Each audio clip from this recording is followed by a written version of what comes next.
Hello my dear children, welcome to my channel Sudhir sir chemistry. बेटा, जिस तरह से हमारा आयनिक इक्विलिब्रियम में बफर सॉल्यूशन चालू था और इसके पहले मैंने आपको बफर सॉल्यूशन में बताया था कि बफर सॉल्यूशन क्या है और बफर सॉल्यूशन के टाइप्स क्या होते हैं। जैसे कि हमें मालूम है बफर सॉल्यूशन बेटा सिंपल बफर एक होता है, मिक्सड बफर एक होता है।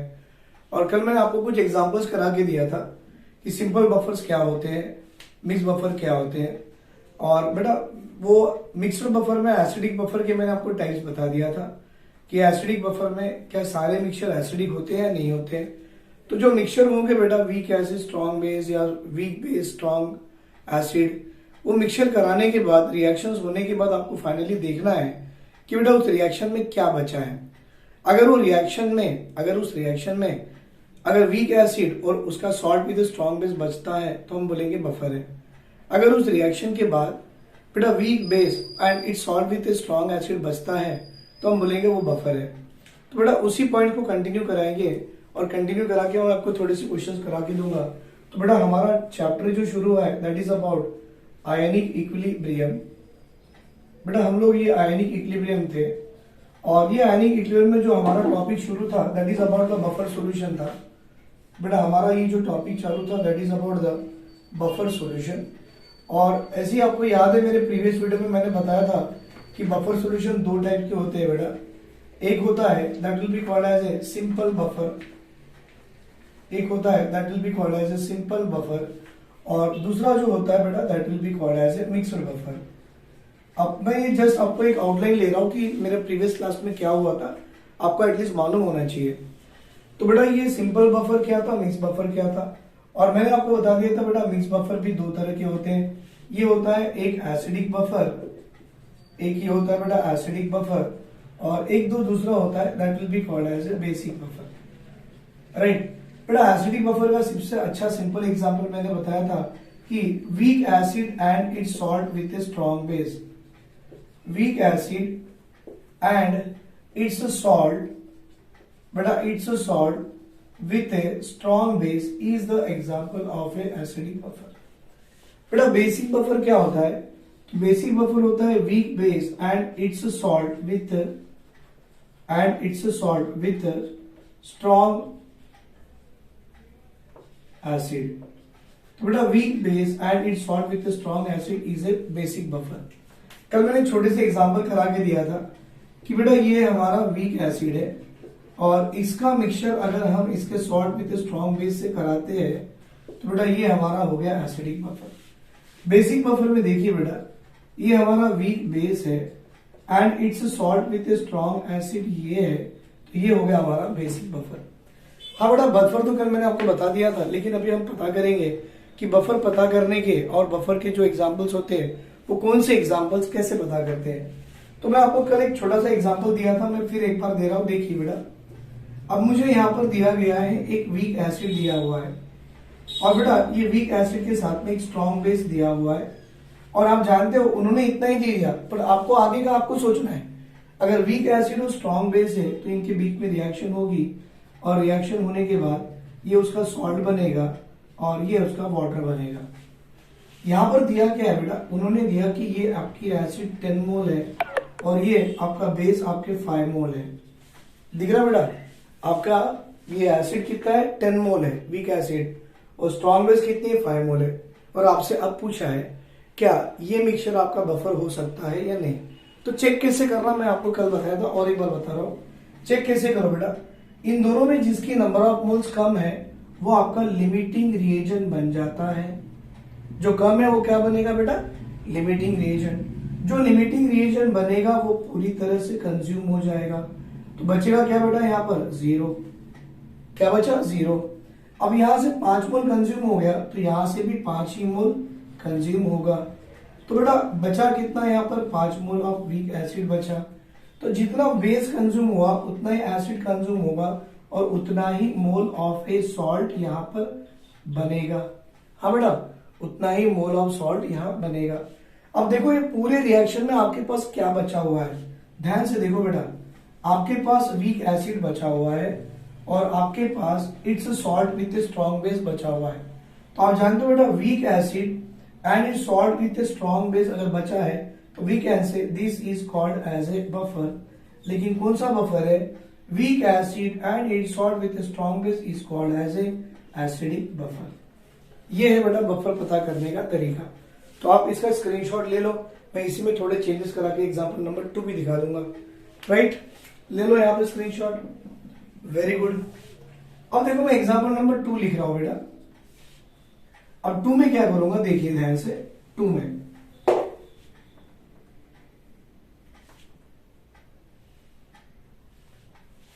बेटा ये 10 मोल ले लिया और ये 5 मोल ले लिया, और मैंने बोला कि बेटा अब क्या ये बफर है या नहीं है। तो चेक करो किसकी नंबर ऑफ मोल्स कम है, सर एसिड। तो ये आपका क्या बन गया, लिमिटिंग रिएजेंट।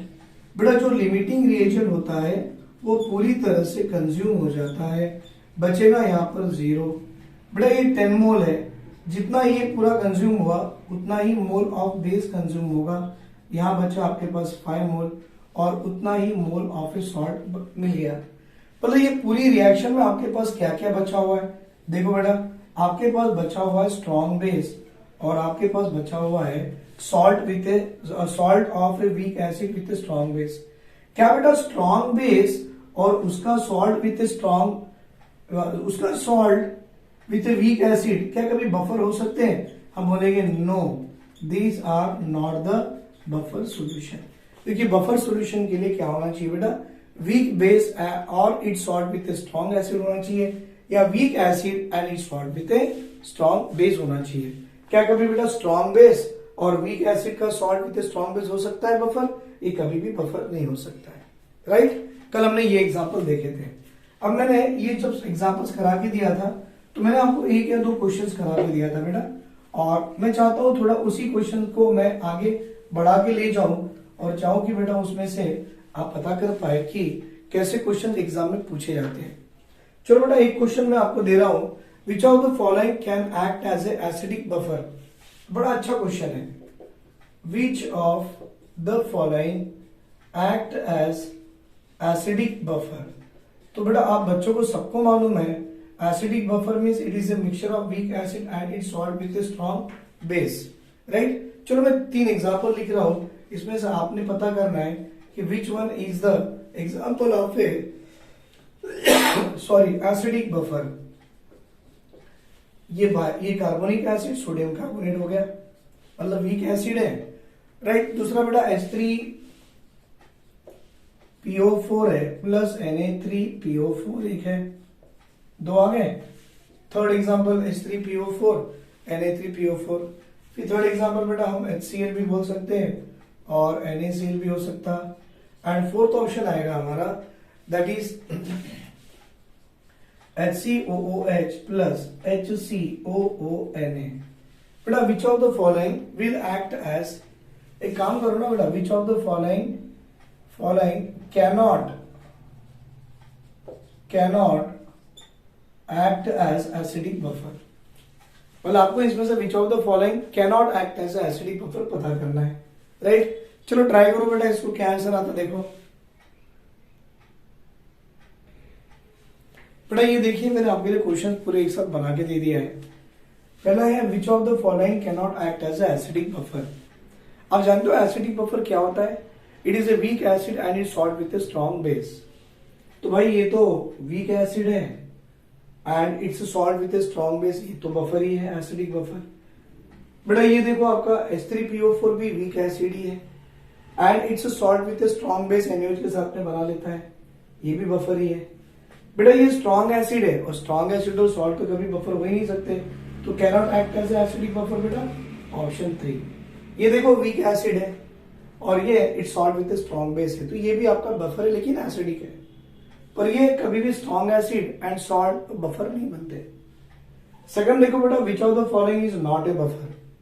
आपको क्लियरली दिख भी रहा है ये वीक एसिड है and it salt with strong base, तो बफर है। ये भी वीक एसिड है बेटा, carbonic acid, salt with strong base NaOH, buffer ही है। बेटा ये देखो NaH2PO4 और Na2HPO4, एक्चुअली ये है ना यहां से आता है। H3PO4 जो आपका वीक एसिड है उसमें से एक हाइड्रोजन रिप्लेस करा के सोडियम आ गया, मतलब वीक एसिड है and it salt with strong base है।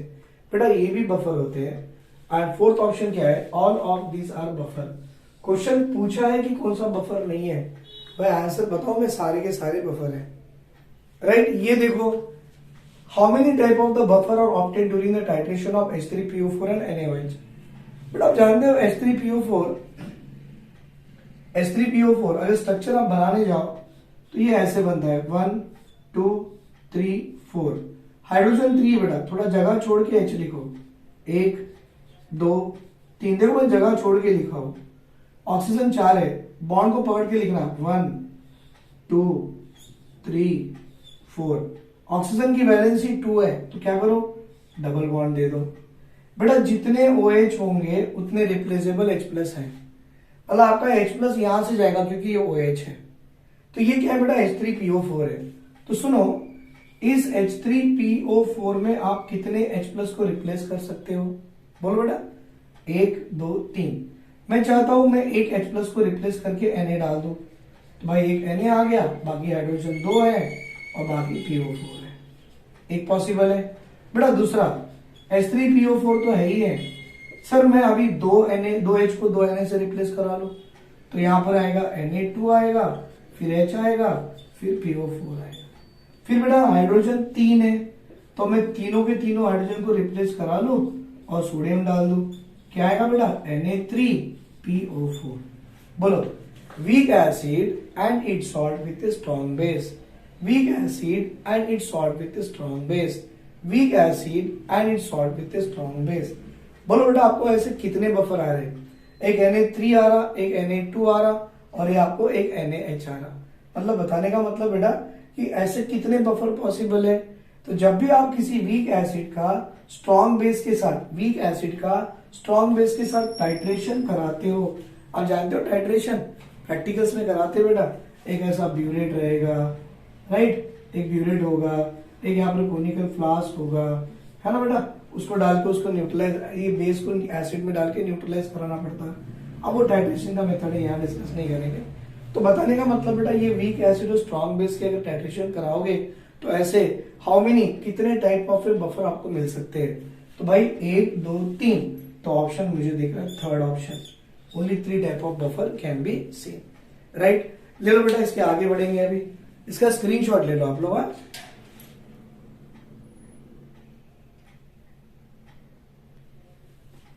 बेटा अब देखेंगे हम लोग what is a buffer action, मतलब buffer action of acidic buffer.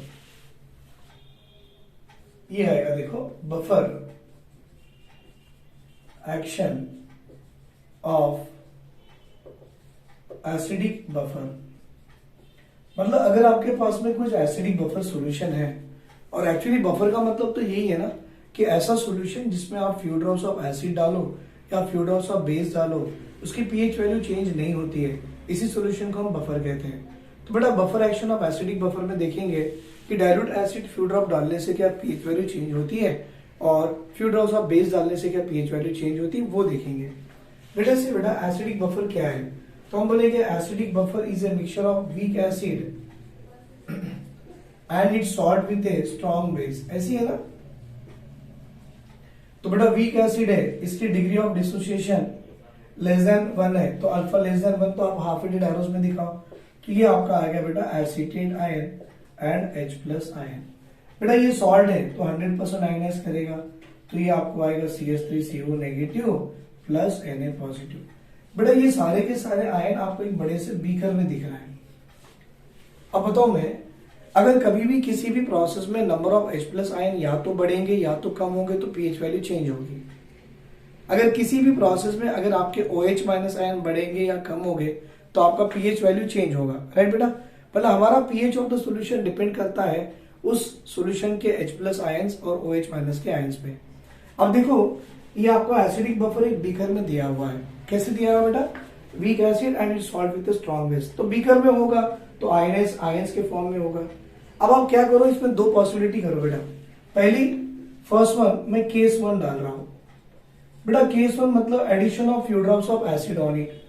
तो केस 1 में अगर आप यहां पर एसिड डालते हो, फ्यू ड्रॉप्स ऑफ एसिड डालते हो, तो क्या होगा, सुनो बेटा, ये H+ आयन आपका एसिड से आ रहा है, कहां से आ रहा है, एसिड से आ रहा है, और जैसे ही आप H प्लस आयन डालोगे तो आपको लगेगा भाई पहले से यहाँ एक H प्लस है, आप बाहर से और एक H प्लस डाल रहे हो तो बेटा नंबर ऑफ H प्लस बढ़ जाएंगे, तो कॉन्सेंट्रेशन ऑफ H प्लस बढ़ेगा, कॉन्सेंट्रेशन ऑफ H प्लस बढ़ेगा तो एसिडिक स्ट्रेंथ बढ़ेगी, तो पीएच वैल्यू कम हो जाएगी। ऐसा लगता है लेकिन नहीं होगा। देखो जैसे ही आप ये H plus ion from acid डालते हो तो बेटा इस बीकर में आपका नेगेटिव आयन ढूंढो क्या है, ये दो ही नेगेटिव आयन है, तो ये दोनों के दोनों नेगेटिव में से एक नेगेटिव जाके उस H प्लस को खींच लेगा and it form undissociated acetic acid molecule. मेरा बताने का मतलब है बेटा अगर आप फ्यू ड्रॉप्स ऑफ एसिड डालते हो तो एसिड का H प्लस इस एसिटेट आयन से रिएक्ट होके अनडिसोसिएटेड एसिटिक एसिड मॉलिक्यूल बना लेता है। तो बोलो बेटा आपके इस H प्लस डालने से क्या ये ऑलरेडी एग्जिस्टिंग H प्लस आपके एसिड में था, क्या बेटा ये चेंज हुआ? नहीं हुआ, क्योंकि जैसे ही आप एसिड के फ्यू ड्रॉप्स डालते हो वो फ्यू ड्रॉप्स ऑफ एसिड के H प्लस ये एसिटेट आयन उठा के अनडिसोसिएटेड मॉलिक्यूल बना लेते हैं और ऑलरेडी एग्जिस्टिंग H प्लस को डिस्टर्ब नहीं करते हैं।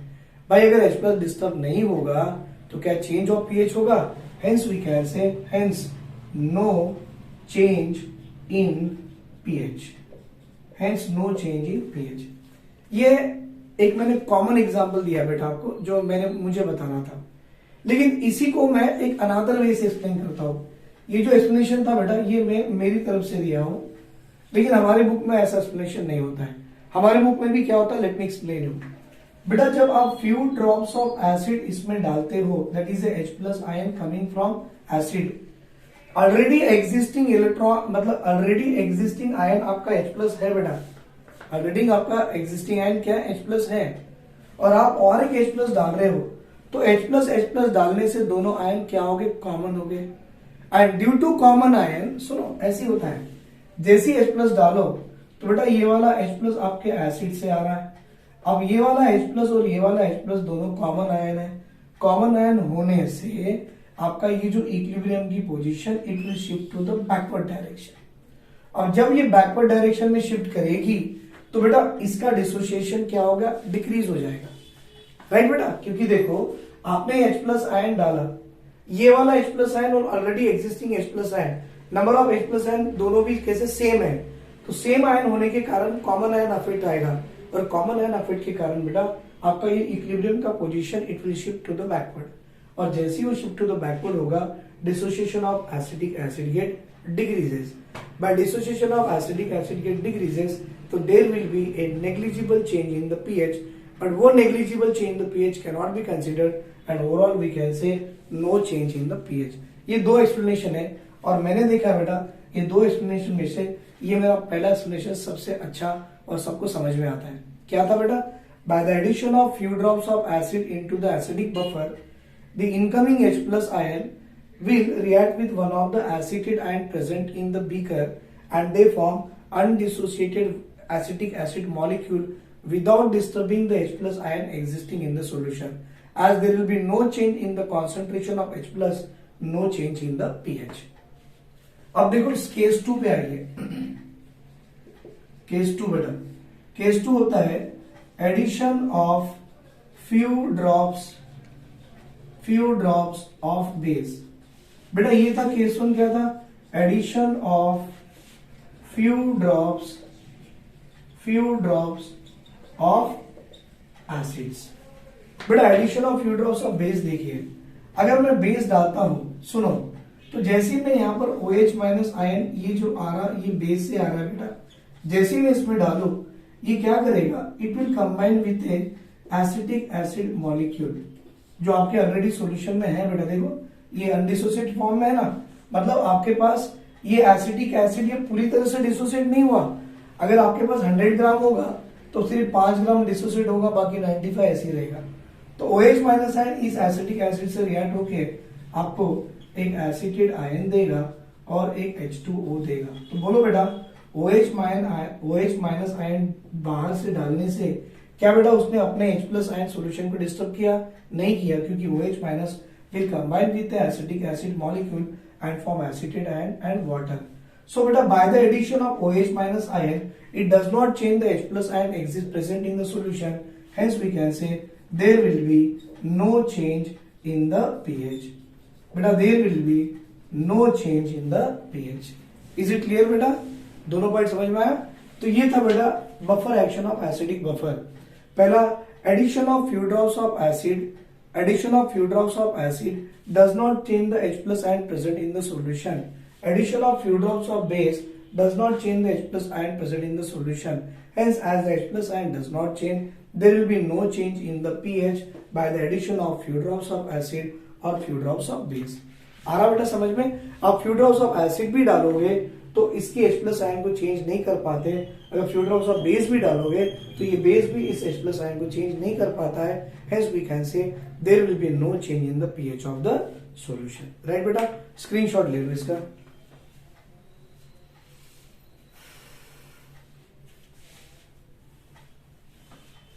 बेटा अब देखेंगे buffer action of basic buffer. Buffer action of basic buffer. अब आप बताइए बेटा बेसिक बफर क्या है? जानते हो बेसिक बफर क्या होता है बेटा? बेसिक बफर, बेसिक बफर क्या होता है? Sir it is a mixture of weak base. बेटा it is a mixture of weak base and it salt with a strong acid. बेटा ये वीक बेस है तो पार्शियली आयनाइज करेगा। कैसे बेटा? NH4 plus OH minus. ये सॉल्ट है तो वो 100% आयनाइज करेगा NH4 plus and Cl minus. चलो बेटा केस 1 लिखो यहां, एडिशन ऑफ, बेटा addition of few drops of acid.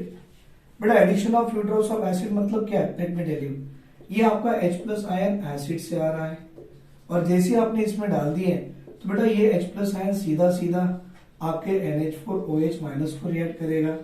तो बेटा H प्लस आयन ये OH माइनस को ले जाएगा and it form NH4 plus and OH minus. बताओ बेटा आपका ये addition of H plus ion जो बाहर से आपने डाला, क्या इस H प्लस आयन ने already existing OH minus ion को डिस्टर्ब किया? नहीं किया। As this H plus ion cannot disturb the OH minus ion present in the solution, that means there will be no change in the pH. Hence, no change in pH. बेटा और एक बार बता रहा हूँ, सुनो और एक बार बता रहा हूँ, आपके ये बेसिक बफर में ऑलरेडी OH माइनस आयन है। अगर आप एसिड डालोगे, H प्लस डालोगे, अगर ये OH माइनस कम ज्यादा हो गया तो pH चेंज होती है। बेटा इसमें अगर आप बेस डालोगे और बेस मतलब OH माइनस डालने से इस OH माइनस का कम होना या ज्यादा होना वो pH वैल्यू को चेंज कर देगा। लेकिन आप देखो बेटा ये H प्लस आयन आपने एसिड से डाला हुआ है, तो क्या बेटा इस H प्लस आयन जो एसिड मतलब एसिड का H प्लस आयन इसमें डालने से क्या बेटा इस H प्लस आयन ने इस OH माइनस को कंज्यूम किया? नहीं किया। ये H plus ion ammonium hydroxide जो आपका वीक बेस है उससे रिएक्ट करा के आपको अमोनियम आयन हाइड्रोक्साइड आयन दिया है। मतलब आपको क्या हो गया बेटा यहाँ पर NH4 H plus will combine with the NH4 OH and it form ammonium ion and OH minus ion। मतलब एसिड डालने से आपका ये OH माइनस तो डिस्टर्ब नहीं हुआ है, राइट। सेकंड केस बेटा by the addition of few drops of base. अगर मैं या फ्यू ड्रॉप्स ऑफ बेस डालता हूं, एक्चुअली इसमें ऐसा बताया जाता है बेटा कि H प्लस डालने से ये अमोनियम आयन में रिएक्ट हो जाएगा और अमोनियम आयन से रिएक्ट होकर सीधा ये NH4 OH डालेगा। मतलब due to the addition of this few drops of acid, ये एसिड जो आप H प्लस डाले हो, अगर मैं यहाँ पर NH4 OH लिख के NH4 प्लस OH माइनस लिखता हूं ना तो क्या लगता है एसिड डालने से number of OH minus ion बढ़ गए और बढ़ गया तो डेफिनेटली पीओएच भी चेंज होगा और जब पीओएच चेंज होगा तो पीएच भी चेंज होगा। इसलिए मैंने सॉरी फॉर दैट मैंने अमोनियम आयन लिखा। तो due to the addition of few drops of acid ये वाला H प्लस इनमें से अमोनियम आयन से रिएक्ट हो जाएगा। भाई ये तो H प्लस है ना, सॉरी बेटा एक मिनट, मैं एसिड डाल रहा हूं, acid that means I am adding the H plus ion बेटा यहाँ, और H प्लस आयन डालने से वहां पर क्या था आपको याद है बेटा एसिडिक बफर में अगर आप H प्लस डालते हो और आपको OH माइनस डालते हो तो बेटा H प्लस आयन क्या कंबाइन करता, वो एक एसिटेट आयन से कंबाइन होके एसिटिक एसिड मॉलिक्यूल देता है और OH माइनस आयन डालने से बेटा it combine with acetic acid molecule and it form acetate ion plus H2O। ये कहाँ का था बेटा, आपका एसिडिक बफर का था। इसमें देखो कैसा आएगा, इसमें जैसे ही H प्लस आयन डालोगे तो बेटा ये NH4OH से रिएक्ट होगा और इसमें से ये आपका अमोनियम आयन बना लेगा और ये आपको H2O देगा। अब सही है बेटा, सॉरी फॉर दिस वन। जैसे आपने एसिड डाला और ये वीक बेस से रिएक्ट किया बेटा, तो आपको क्या दिया, अमोनियम आयन और वाटर मॉलिक्यूल दिया। बोलो बेटा, आपके एसिड डालने से क्या आपके OH माइनस आयन चेंज हुए? नहीं हुए। एसिड डालने से acid will combining with a weak base and form water molecule. बेटा वाटर मॉलिक्यूल में बनने से OH माइनस आयन कुछ चेंज नहीं होगा and there will be no change in the pH। ये केस 1 था। केस 2 देखो बेटा, लेट अस से रीड द केस 2। बेटा केस 2 में हम लिखेंगे addition of few drops of base. बेटा बेस मतलब ये मैं OH माइनस आयन, ये बेस है, ये मैं बाहर से डाल रहा हूं। जैसे डालू ये क्या होगा, आपके पास अमोनियम आयन वहां पर सॉल्यूशन में रखे हुए, इनसे कंबाइन होके NH4OH दे देगा। आप बोलो बेटा OH माइनस आयन डालने से क्या बेटा there will be change in the OH minus in the solution? No change, NH4OH बना लिया। तो OH माइनस आयन डालने से भी बेटा ये OH माइनस आयन चेंज नहीं होता है, और एसिड डालने से भी ये OH माइनस आयन चेंज नहीं होता है।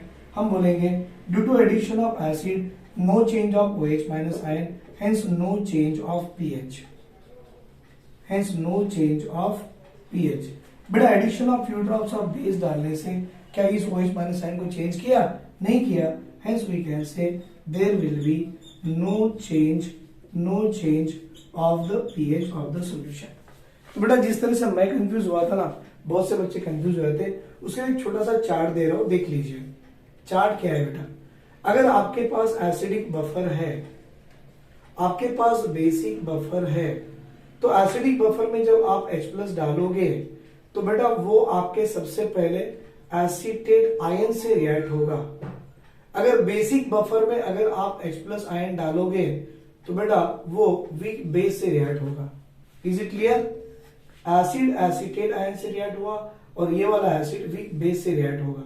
बेटा एसिडिक बफर में अगर आप OH माइनस आयन डालते हो तो बेटा ये एसिडिक एसिड मॉलिक्यूल से रिएक्ट होगा, लेकिन जब OH माइनस आयन डालते हो तो बेटा ये NH4 आयन से रिएक्ट होगा। देखो बेटा acidic acid acetate ion, it is A ammonium hydroxide week base and ammonium ion. तो देखो एसिड है और उसका आयन है, बेस है उसका आयन है। एसिडिक बफर में H+ आयन एसिड के आयन से रिएक्ट होगा और एसिडिक बफर में OH minus ion weak acid से रिएक्ट होगा।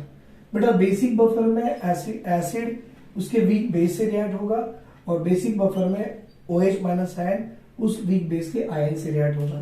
तो देखो बेटा मैंने भी वही लिखा है, और इसके कारण क्या होगा, एक वीक एसिड आएगा, इसके कारण आपको एसिटेट आयन वाटर आएगा, इसके कारण आपको अमोनियम आयन एंड वाटर आएगा, इसके कारण आपको अमोनियम हाइड्रोक्साइड आएगा। मतलब कुछ भी डालो, एसिड डालो या बेस डालो एसिडिक बफर और बेसिक बफर में, it does not change the H+ and OH minus ion present in the solution, hence there will be no change in the pH of the solution। ये है बेटा action of buffer. ले लो बेटा यहाँ पे screenshot. बेटा अभी जो मैंने आपको बताया था that is the working of buffer, working of buffer solution in acidic buffer as well as the basic buffer. मतलब आपके पास अगर एसिडिक बफर है, अगर उसमें फ्यू ड्रॉप्स ऑफ एसिड या बेस डालोगे तो पीएच वैल्यू चेंज नहीं होती है। अगर आपके पास बेसिक बफर है, उसमें आप फ्यू ड्रॉप्स ऑफ एसिड और बेस डालो तो भी उसकी पीएच वैल्यू चेंज नहीं होती है। ऐसे सॉल्यूशन को हम बोलेंगे बेटा acidic buffer and basic buffer, क्योंकि by adding the few drops of acid and base it does not change its pH value, right. लेकिन अगर बेसिक बफर की बात कर रहे हो, एसिडिक बफर की बात कर रहे हो, तो डेफिनेटली ये बफर है और एसिडिक नेचर का है, तो इनकी पीएच वैल्यू निकाल सकते हैं। तो इसीलिए बेटा हेंडरसन साहब ने इनकी इक्वेशन दिया था to find out the pH of the solution. तो मैं लिखने जा रहा हूं बेटा हेंडरसन्स इक्वेशन। बेटा इनकी इक्वेशन किसके लिए है, to find out the pH of acidic buffer. अगर आपको एसिडिक बफर की अगर पीएच निकालनी है तो आप हेंडरसन इक्वेशन से निकाल सकते हैं। कैसे निकालोगे बेटा, pH is equal to pKa plus log of concentration of salt by acidic है ना बेटा, कॉन्सेंट्रेशन ऑफ एसिड। ये है बेटा formula for finding the pH of acidic buffer. और ये इक्वेशन किसने दिया, हेंडरसन साहब ने दिया, हेंडरसन इक्वेशन। राइट। इसको देखो, ये जिस तरह से मैंने लिखा है यहाँ पर, आप इसकी पीएच की रेंज लिख सकते हो। कैसे, सुनो बेटा, अगर मुझे पीएच की रेंज लिखनी है, पीएच की रेंज लिखनी है तो कैसे लिख सकते हैं बेटा पीएच की रेंज? जैसा सोचो आप, अगर आपका ये concentration of salt by concentration of acid बेटा अगर 10/1 हो जाए तो 10/1 मतलब क्या होगा? log 10/1 मतलब log 10 मतलब +1 हो गई। बेटा हो सकता है concentration of salt bye acid, concentration of salt bye acid बेटा अगर वो 1/10 हो जाए तो 1/10, 10 की पावर -1 log 10 की वैल्यू 1। तो क्या होगा बेटा, पीएच रेंज कैसे हो सकती है? सोचो, तो पीएच रेंज जो आएगी, pH is equal to pKa plus minus, क्योंकि log 10 की वैल्यू क्या है बेटा? 1। ये आपका पीएच रेंज है। किसका बेटा? एसिडिक बफर का। ये जो निकाला मैंने, this is called as a pH range for the acidic buffer. बेटा इतना ही नहीं, अगर मैं आपसे पूछूं what is the maximum efficiency of the buffer, मतलब इसमें अगर मुझसे पूछा जाए what is the maximum efficiency of buffer, बेटा मैक्सिमम इफिशियंसी ऑफ बफर क्या हो सकती है? तो मैक्सिमम इफिशियंसी ऑफ बफर में let us say concentration of जो आपको सॉल्ट दिख रहा है और कॉन्सेंट्रेशन ऑफ एसिड जो दिख रहा है, अगर आप दोनों को इक्वल करा लो तो 1/1 क्या होता है बेटा? log 1 की वैल्यू 0, तो maximum efficiency is equal to pKa। ये है maximum efficiency of acidic buffer, और ये बेटा आपका that is the pH range for the acidic buffer. इसी तरह से बेटा आप pH of the basic buffer भी निकाल सकते हो। Let us say pH of basic buffer, बेटा बेसिक बफर का भी पीएच निकालने का हेंडरसन साहब ने इक्वेशन दिया था, लेकिन बेसिक होने के कारण आप पीएच ना लिखो तो ठीक है, पीओएच लिखो, पीकेबी लिखो, plus of log of concentration of salt by concentration of base होता है। राइट बेटा, अब यहां पर भी देखो पीएच या पीओएच की रेंज क्या आएगी। अगर मुझे पीएच लिखना है भाई तो क्या लिखूंगा? PH is equal to pH plus pOH equal to 14, तो pH equal to 14 minus pOH करा लो, आपको पीएच आ जाएगा। किसका आ गया बेटा? पीएच है बेसिक बफर का पीएच आ जाएगा। इतना ही नहीं बेटा, अगर मुझको इसके अलावा इंस्टेड ऑफ दैट अगर मुझे यहाँ पर पीओएच रेंज निकालनी है, ये तो मैं पीएच निकाल लिया, अगर मुझे निकालना पीओएच रेंज क्या है इसका, तो देखो बेटा पीओएच रेंज निकालने का वही तरीका है, क्या है? Concentration of salt by concentration of base. अगर ये आप 10/1 ले लो या 1/10 ले लो तो क्या आएगा बेटा? POH is equal to pKb plus -1, क्योंकि 10/1 मतलब log 10 की वैल्यू 1 होती है तो +1। बेटा 1/10 मतलब 10 की power -1, minus into plus -1 log 10, तो -1 log 10 की वैल्यू 1। तो बेटा ये आपका क्या आ रहा? That is the pOH range for the basic buffer. फिर आपसे पूछा जाएगा भाई what is the maximum efficiency of this buffer. बेटा दिस मैक्सिमम इफिशियंसी कैसे होती है मालूम? Concentration of salt by concentration of base equal करा लो, तो pOH is equal to pKb. क्यों? कि आपका log 1 की वैल्यू 0 हो जाती है। तो ये बेटा एंडरसन के कुछ इक्वेशंस जो हमारे काम के है, सबसे काम का ये है और दूसरे काम का ये है। तो calculate the pH of the acidic buffer and to calculate the pH of a basic buffer. लिख लो बेटा इसे।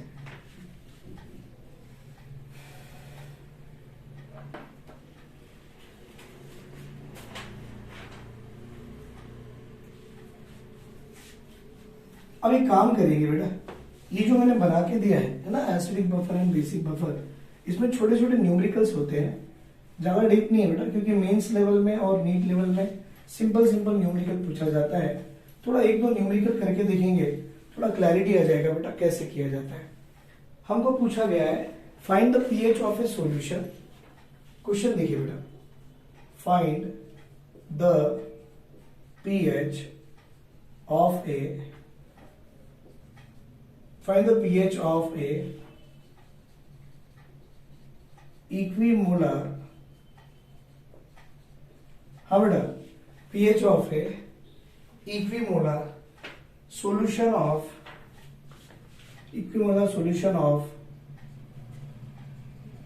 NH4OH and NH4Cl। मतलब ये क्या है बेटा, आपका जानते हो, ये आपका वीक बेस है और ये क्या है, it's salt with a strong acid है। और इनकी कॉन्सेंट्रेशन कितनी दी गई बेटा, इक्विमोलर। और यहां पर ये भी दिया गया है गिवन, क्या दिया बेटा, अगर ये आपका बेसिक बफर है तो ये पीकेबी देगा बेटा, बेसिक बफर है तो पीकेबी देगा, किसका बेटा, NH4OH का, और वो वैल्यू 4.7 दी गई है, पीएच निकालने को बोला। सुनो बेटा, सबसे पहली बात, अगर ये बेसिक बफर है तो आप पीएच नहीं निकालोगे, सबसे पहले पीओएच निकालोगे। POH is equal to pKb plus log of concentration of salt by concentration of acid. बेटा पीकेबी की वैल्यू 4.7 दिख ही रही है, सॉल्ट और एसिड की कॉन्सेंट्रेशन कैसी है, इक्विमोलर, मतलब मैक्सिमम एफिशिएंसी होगी, और मैक्सिमम एफिशिएंसी क्या बेटा, पीओएच इक्वल टू पीकेबी। तो इक्विमोलर मतलब क्या हो गया, जितनी कॉन्सेंट्रेशन सॉल्ट की है उतनी कॉन्सेंट्रेशन एसिड की है। तो भाई log 1/1 log 1 की वैल्यू 0, तो बोलो आपको पीओएच कितना आ रहा, सर पीओएच तो 4.7 आ रहा, लेकिन क्वेश्चन में पूछा क्या है भाई, पीएच पूछा है, तो pH is equal to 14 minus pOH, तो ये 14 माइनस 4.7, तो ये आ गया बेटा आपका 9.3 is the pH of the solution. 7 और 3 10 हो गए, दैट मीन्स आपको क्या आ रहा बेटा यहाँ पे 9, 10, 11, 12, 13, 14, तो pH of the solution is equal to 9.3।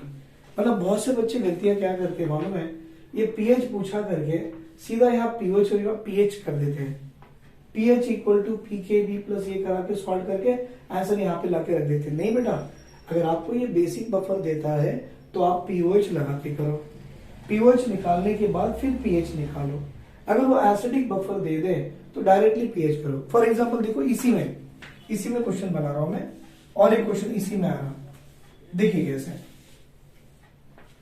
Question यही है बेटा, find the pH of a solution of or find the pH of a equimolar solution of, this is a equimolar solution of CH3COOH and CH3COONA, दिख रहा बेटा, weak acid and salt with strong base, जिसमें उसने pKa दे दिया, किसकी बेटा, weak acid की, that is 4.7।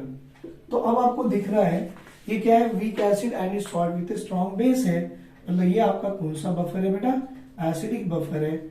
और अपने हेंडरसन साहब ने इक्वेशन दिया था एसिडिक बफर का, क्या दिया, pH is equal to pK plus log of concentration of salt by concentration of acid.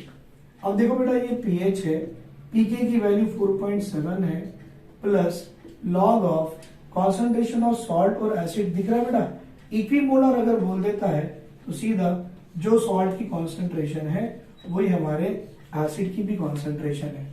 अच्छा बेटा मैं यहाँ पर एक गलत कर दिया हूँ, ये वीक बेस यानी सॉल्ट विद स्ट्रॉन्ग एसिड है ना, तो ये बेटा सॉल्ट बाय बेस होता है, सॉरी राइट बेटा, और ये भी सॉल्ट बाय बेस होता है। अगर ये सॉल्ट एंड बेस इक्वल आ जाए तो पीएच वैल्यू 1, पीएच 4.7, पीएच इतनी। लेकिन ये weak acid and salt with strong base है तो सॉल्ट बाय एसिड लिखो बेटा, और बेसिक बफर में सॉल्ट बाय बेस लिखते हैं। सॉरी फॉर दैट ना, गलती से हो गया था, ठीक है। सॉल्ट और एसिड की कॉन्सेंट्रेशन सेम है तो log 1 की वैल्यू 0, तो देखो बेटा इस सॉल्यूशन का आपका पीएच कितना है, 4.7 है, और इस सॉल्यूशन का बेसिक बफर का पीएच कितना है बेटा, 9.3 है। तो ऐसे क्वेश्चन आपको हेंडरसन इक्वेशन से सॉल्व करने हैं, राइट। देख लो बेटा इसे, बेटा यहां देखिए ये क्वेश्चन मैंने लिख के दिया है, 500 ml of M/50 acetic acid, 50 ml of 0.3 molar sodium acetate, find the pH of a solution if K is equal to this much। बेटा ये तो दिख रहा होगा ना आपको, ये वीक एसिड है and it salt with strong base है, मतलब ये क्या हो गया, सीधा सीधा एसिडिक बफर है। मतलब पहले तो आपको यही मिल गया कि हमारा ये बफर सॉल्यूशन कैसा है, एसिडिक बफर है। और हेंडरसन साहब ने एसिडिक बफर का फॉर्मूला कैसे दिया था, pH is equal to pKa plus log of concentration by concentration of acid. अब गलती नहीं कर रहा हूं बेटा, एसिडिक बफर है ना, तो ये भी एसिड लगा दिया। बेटा सॉल्ट की कॉन्सेंट्रेशन कितनी पहले निकालो, एसिड की कॉन्सेंट्रेशन कितनी पहले निकालो। तो देखो मैं निकाल रहा हूं sir, concentration of acid is equal to क्या बेटा, वॉल्यूम इन ml दिया है कितनी 500 इंटू मोलैरिटी। बेटा m/50 को कैसे लिखते हैं मालूम, m/50 बिकम 1/50। 0 से 0 कटा, 10 से कटा, बेटा ये आपका 10 मिलीमोल एसिड आ गई। वैसे ही कॉन्सेंट्रेशन ऑफ आपका ये जो सॉल्ट है ना, सॉल्ट जो भी कॉन्सेंट्रेशन ऑफ सॉल्ट है वो लिखो, वॉल्यूम इन ml इंटू कॉन्सेंट्रेशन। बेटा बाय 10 कट गया, 5 इंटू 3 15 मिलीमोल। हाँ बेटा 3/0.3 मतलब 3/10, 0 0 कटा, 5 3 15 मिलीमोल। एसिड एंड सॉल्ट तो दिख ही रहा है आपको, कॉन्सेंट्रेशन के जगह पे डाल सकते हैं। पीके होना सर, हमको तो के की वैल्यू दे दिया, बट आपको ये याद है मैंने इसके पहले भी पढ़ाया था, के इज इक्वल टू 2 इंटू 10 की पावर -5 अगर होता है तो डायरेक्ट फॉर्मूला करना, पी के इज इक्वल टू 10 के ऊपर जितना भी पावर है वो पहले बाहर लगा दो, माइनस जो नंबर है उसको लॉग लगा दो, खत्म। 10 के ऊपर जो भी पावर है वो बाहर लगा दो, माइनस जो नंबर है उसको लॉग के साथ लगा दो। आई होप आप बच्चे लोग जानते होंगे बेटा, log 2 की वैल्यू होती है 0.3010, क्योंकि log 1 की वैल्यू होती है 0 और log 3 की वैल्यू होती है 0.4770। बेटा log 5 की वैल्यू होती है 0.6990, can be taken as a approximately 0.7। Sir मुझे log 2 की वैल्यू होना, ये log 2 की वैल्यू डाल दो, कितना आएगा बेटा, पी के इक्वल टू 5 माइनस 0.3010। बेटा अप्रोक्सीमेटली भी करते हैं तो 5 में से 0.3 गया तो 4.7 इज द पीके वैल्यू। बेटा पीके आया, सॉल्ट ऑफ एसिड भी आ गई, सॉल्ट कॉन्सेंट्रेशन है, एसिड भी आ गया, सब वैल्यू इसमें डालो, पीएच आ जाएगा। PH is equal to 4.7 plus log of concentration of salt 15 है और एसिड आपकी 10 है, 15/10 कितनी होती है बेटा 1.5, तो that is equal to 4.7 plus log of 1.5। अब आप लगाना बेटा, log 2 की वैल्यू 0.3010 है, log 1 की वैल्यू 0 है, तो log 1.5 की वैल्यू इन दोनों के बीच में कहीं ना कहीं आएगी। तो एक काम करेंगे बेटा, हमारा चीज आसान कर देंगे, मैं यहाँ पर 0.3 लेके चलता हूँ, मतलब 0.3010 से भी थोड़ा कम, तो आप 3 लिया तो 7 + 3 10, 4 + 1 5, तो आप देख सकते हो इस सॉल्यूशन का पीएच कितना आ रहा है, तो pH of the solution is 5। मतलब अब तक आपको के पीके की वैल्यू, पीके और पीकेबी की वैल्यू डायरेक्ट दे रहा था, लेकिन अभी क्या किया बेटा, उसने के की वैल्यू दिया और आपको के से पीके निकालना पड़ा। आपको कॉन्सेंट्रेशन ऑफ एसिड वॉल्यूम और मोलैरिटी के फॉर्म में दिया, इसको आपने मिलीमोल्स के फॉर्म में लिखा और आपने सॉल्व कर दिया, you are able to get the pH of the solution.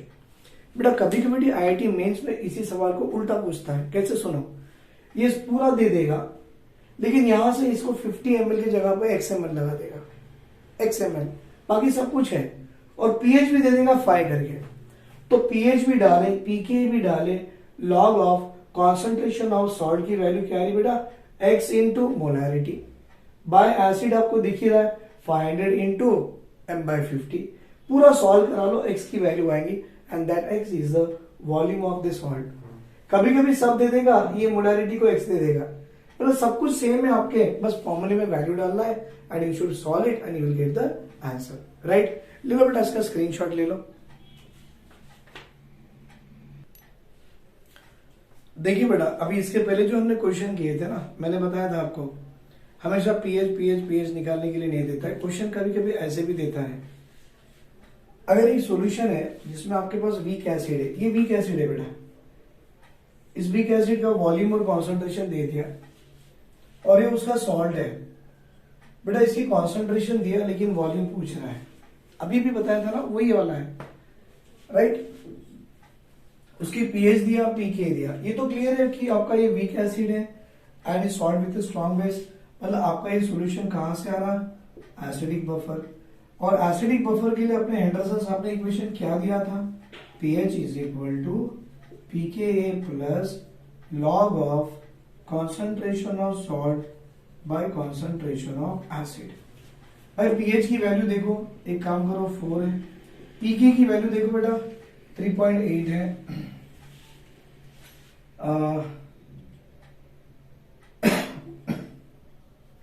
3.8 है,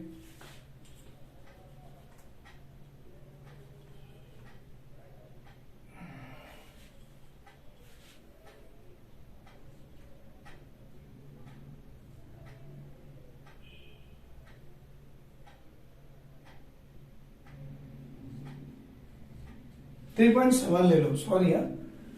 तो पीके की वैल्यू बेटा 3.7 है plus log of concentration of salt ढूंढो अभी क्या है, ये सॉल्ट है जिसकी कॉन्सेंट्रेशन कितनी है बेटा 0.1 मोलैरिटी इनटू वॉल्यूम। देखो बेटा हाउ मच वॉल्यूम पूछा ना आपको, वॉल्यूम, और वो भी वॉल्यूम आपकी एमएल में आने वाली है, क्योंकि concentration of salt is nothing but concentration into volume in ML of the salt.